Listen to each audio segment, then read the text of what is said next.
మౌనంగానే ఎదగమని మొక్క నీకు చెబుతుంది. ఎదిగిన కొద్దీ ఒదగమని అర్థమందులో ఉంది. అపజయాలు కలిగిన చోటే గెలుపు పిలుపు వినిపిస్తుంది. ఆకులన్నీ రాలిన చోటే కొత్త చిగురు కనిపిస్తుంది. మౌనంగానే ఎదగమని మొక్క నీకు చెబుతుంది.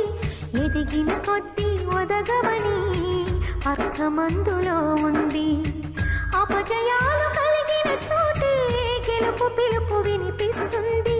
ఆకులన్నీ రాలిన చోటే కొత్త చిగురు కనిపిస్తుంది.